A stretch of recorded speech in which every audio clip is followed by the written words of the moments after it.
తినడానికి తిండికి లేదన్న, తిని పెట్టేటోడే పోయి బొందల వండిండు అన్న. ఇల్లు ఇల్లు అనేసి అని అన్నాడు.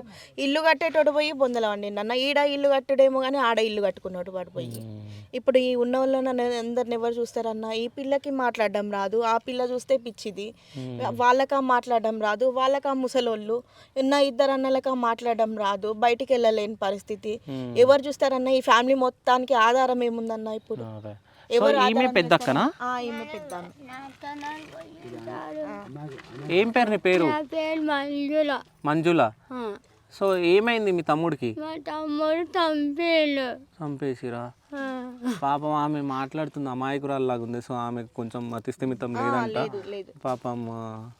మా తమ్ముడు చంపించాడు. మా తమ్ముడు ప్రేమించుకొని చేసుకున్నాడు. చేసుకుంటే మా తమ్ముడు చంపించాడు. పాపం అవి మాట్లాడుతుంటే కూడా ఎట్లనో అనిపిస్తుంది. ఇట్లాంటి మనిషిని ఇప్పుడు ఈ మనిషిని చూస్తున్నారు కదా, ఇంత కనికరం లేకుండా తీసుకెళ్ళినోని ఏదో చేసిరు, కాలో చెయ్య ఇరగొట్టేసి ఇది చేసిరు అంటే ఇది ఉంటుండే. మరి నీ బిడ్డను ఎందుకు చంపలేవు? నీ బిడ్డ వచ్చింది మాదిగొంతోనే కదా, నీ బిడ్డను ఎందుకు దాచిపెడుతున్నావు? నీ బిడ్డకి ఎందుకు రక్షణ ఇస్తున్నావు? నీ బిడ్డను కూడా కాల్చి చంపేసాయి, నీ బిడ్డను కూడా చంపేసాయి. మా ఇంట్లో ఒక ప్రాణం పోయింది కదా, నీ ఇంట్లోకి ఇట్లా ఒక ప్రాణం పోయింది.